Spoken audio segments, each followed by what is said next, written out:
Tem o senador Isalci Lucas, do PL do Distrito Federal, que é líder da oposição no Congresso. A gente vai ouvir o senador Isalci Lucas já falando sobre CPMI do INSS. E essa decisão especial, né, agora da Justiça do Estado de São Paulo, que blinda de uma vez por todas o Frei Chico, irmão de Lula, né, que não foi a CPMI, blindado foi ali, né, numa votação com relação ao requerimento, não foi a CPMI, e agora tem essa, né, 14 publicações relacionadas a Frei Chico que tiveram que ser retiradas do ar em função de uma decisão da Justiça do Estado de São Paulo, uma blindagem que encontra amparo, então, dentro do Senado em função dos votos, né, daqueles que evitaram a ida de Frei Chico até ali, e também agora do Poder Judiciário. O senador Isalci Lucas, líder da oposição no Congresso Nacional, nosso convidado a partir de agora.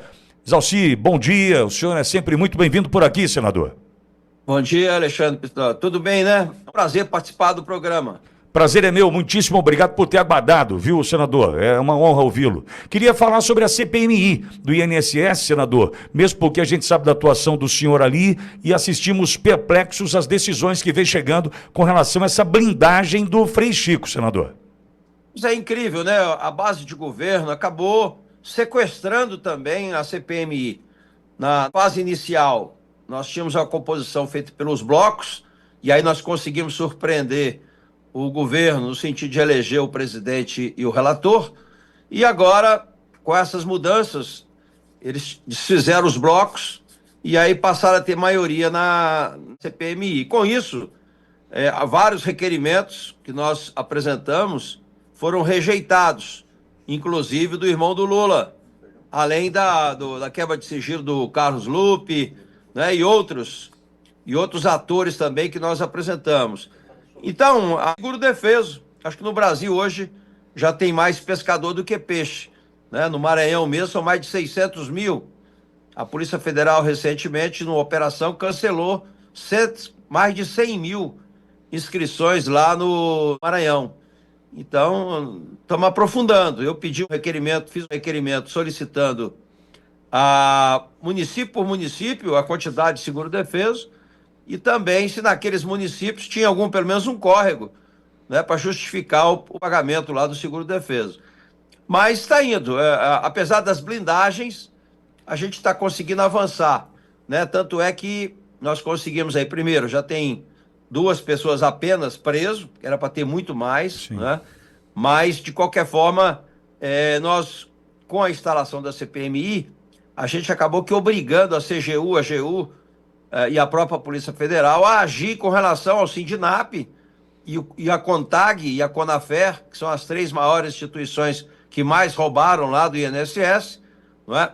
Porque até então eles não tinham investigado. E aí disseram simplesmente, porque eu já tinha alertado desde o início, que tanto a CONTAG quanto o Sindinap, que é do vice-presidente lá, o irmão do Lula, nenhuma das duas poderia sequer ter assinatura de acordo de cooperação técnica, porque a lei de 2014 impede qualquer convênio, qualquer contrato com autoridades que tenha parente até 2º grau. Portanto, a CONTAG, que tem o irmão do presidente, do primeiro secretário da Câmara, Carlos Veras, e também lá o Frei Chico, que é o irmão do Lula. Então, elas nem poderiam ter assinado. Aí a TGU agora disse, eles deram uma declaração que estava tudo certo, como se eles não soubessem que eles tinham essa participação. Mas pelo menos já teve aí o bloqueio do André Mendonça aí agora no Sindinap de 389 milhões, que já começa realmente a reparar um pouco nesse roubo que teve aí do INSS. Senador, aqui conosco Olavo Pelegrina Júnior. O doutor Olavo tem uma questão para o senhor. Pois não, Olavo? Senador, uma honra conversar com o senhor. Nós vemos o trabalho maravilhoso que a comissão está fazendo, um trabalho de investigação sério, bem conduzida, enfim. Mas, por outro lado, senador, um número importante de liminares dizendo, olha, não precisa prestar depoimento ou não precisa responder, e agora essa liminar proibindo a vinculação do irmão do Lula, a questão dos desvios, das falsidades lá em relação aos descontos. Senador, considerando essas decisões da Justiça, em qual momento a Justiça dará uma decisão em favor do aposentado, vítima dessa gangue?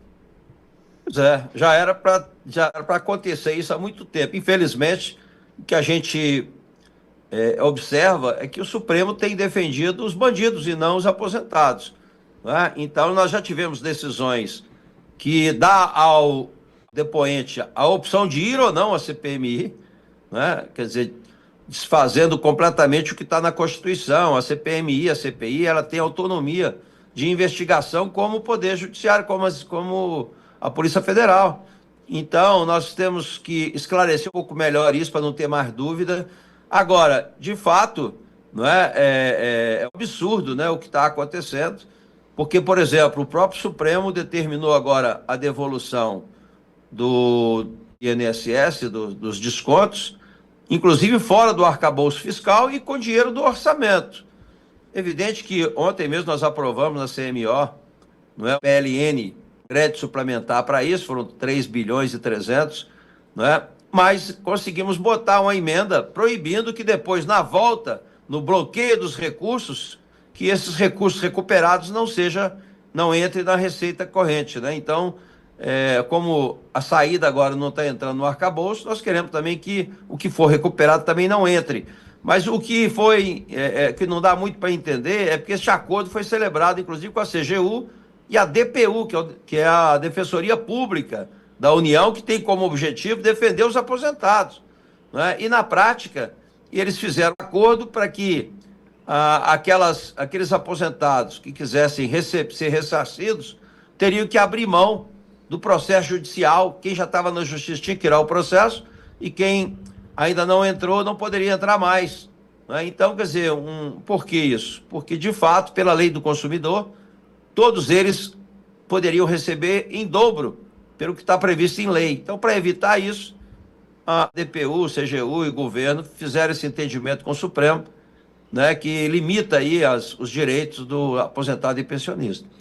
Senador, ainda falando sobre essa CPMI, algumas questões vão incomodando a gente aqui, né, como eu brinco, no andar de baixo, né? Tem a questão do sigilo das imagens do trânsito do careca do INSS dentro do Senado, tem a questão também do ex-chefe de gabinete de Alcolumbre, e o senador Marcos Rogério, dias atrás, fez um apontamento olhando também para um provável envolvimento das bets.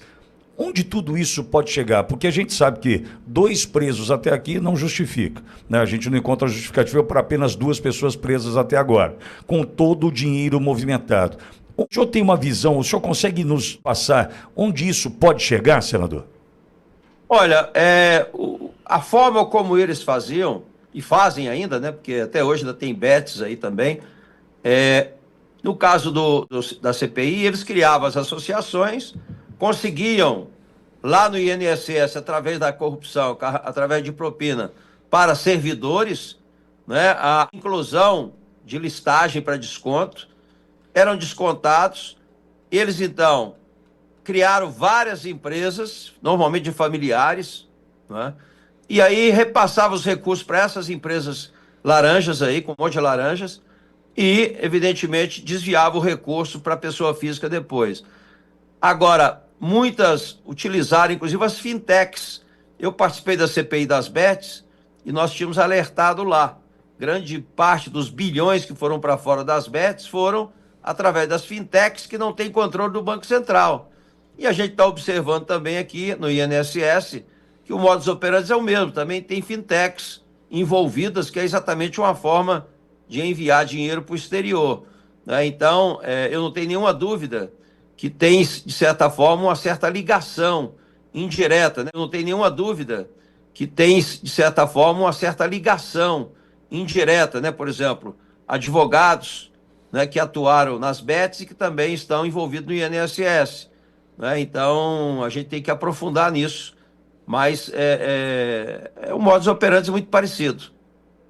Senador, e agora, falamos há pouco aqui sobre a decisão do ministro Fux, mudando já de assunto, sobre essa mudança para a segunda turma. faço duas análises sobre essa decisão do Fux. Análise estratégica. Primeira, a análise leva Fux para uma segunda turma, onde encontraríamos ali Nunes Marques e André Mendonça, podendo transformar essa segunda turma numa segunda turma com 3 votos a 2. Né, diante de pautas, em especial relacionadas à direita, pautas conservadoras. Ao mesmo tempo, também vejo uma possibilidade, caso sejam o Bessias, o escolhido e aprovado, né, de uma primeira turma de favas contadas, de um 5-0 e não de voto vencido de Fux. Qual é a análise do senhor diante dessa decisão de Fux e esse pedido para mudança para a segunda turma? Olha, se eu estivesse no lugar dele, eu faria a mesma coisa, porque de fato, você participar de uma turma onde você é derrotado sempre, e normalmente, né, já por 4-1, então é natural isso, né, porque é difícil você conviver numa turma com essa dissidência toda. Então, eu acho que ele pensou nisso, de ir para a segunda turma, onde lá há a possibilidade, inclusive, né, de várias demandas serem vencidas por 3-2, né, porque o jogo é muito combinado, né, a gente sabe, né, quem e como votam, né? Então, acho que foi uma posição, né, correta, né? Eu faria exatamente a mesma coisa, e a gente tem que rezar, né? Qualquer processo que vá para o Supremo, nós vamos rezar muito para que caia na segunda turma, né? Porque se cair na primeira, vai ser de 5-0. Exatamente. E antes de falar de eleição 2026 com o senhor, senador, queria falar sobre a questão envolvendo ainda a fraude na entrada de Felipe Martins nos Estados Unidos. Entendo que é um ponto importantíssimo que a gente passe por essa questão para que daí então, definida, né, essa situação, a gente passe a discutir a eleição de 2026, inclusive com Bolsonaro no pleito, haja vista a fraude e as consequências dessa fraude que pode vir por parte da justiça americana. Queria ouvi-lo sobre esse tema, senador. Se vier alguma coisa da justiça americana, pode ser que haja alguma mudança, mas o que a gente percebe hoje, e ontem nós comemoramos no sentido, né, de registrar, né, que faz ano que o Rogério Marinho entrou na justiça, na PGR, sobre esse assunto do Felipe Martins, né, onde agora querem, por incrível que pareça, né, dizer e impor que o próprio Felipe Martins é que falsificou os documentos para entrar nos Estados Unidos. Maluco, assim, que não dá para entender, né? Então, fez um ano, ninguém dá resposta de nada. Então, nós estamos trabalhando lá agora, né? Ontem fiz a coletiva lá no Congresso, exatamente cobrando isso da PGR, né? O que aconteceu. Quem é que vai realmente indenizar, né? Fazer a compensação aí com o Felipe Martins, que foi mais de 6 meses preso, né?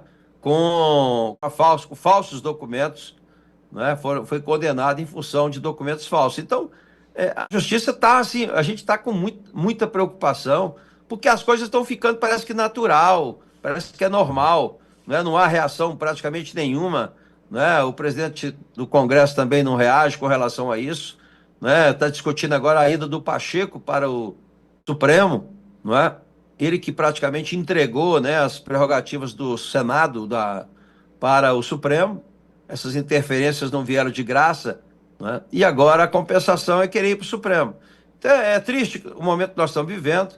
Eu espero que a gente possa superar logo isso, quando de fato esclarecer essa questão das denúncias lá do assessor do Alexandre de Moraes, né, que tem muita denúncia e muito documento, e que essa questão do Felipe Martins também seja resolvido de uma forma rápida e transparente, para a gente passar a limpo essa história. E daí sim poder discutir a eleição 2026, não é, senador? Exatamente. Nós estamos aí com essa luta, né, de aprovar a anistia, para que exatamente o próprio Bolsonaro possa participar, porque o que está acontecendo hoje é que eles estão com medo realmente que o Bolsonaro volte em 2026 e estão tentando de todas as formas evitar que ele saia candidato. Este é o senador Isalci Lucas, que é líder da oposição no Congresso Nacional. Senador, muitíssimo obrigado pela boa conversa, boa sorte no dia do senhor. Eu que agradeço, um abraço para você. Obrigado. Senador Isalci Lucas, do PL do DF, conversando conosco dentro do nosso Jornal da Auriverde.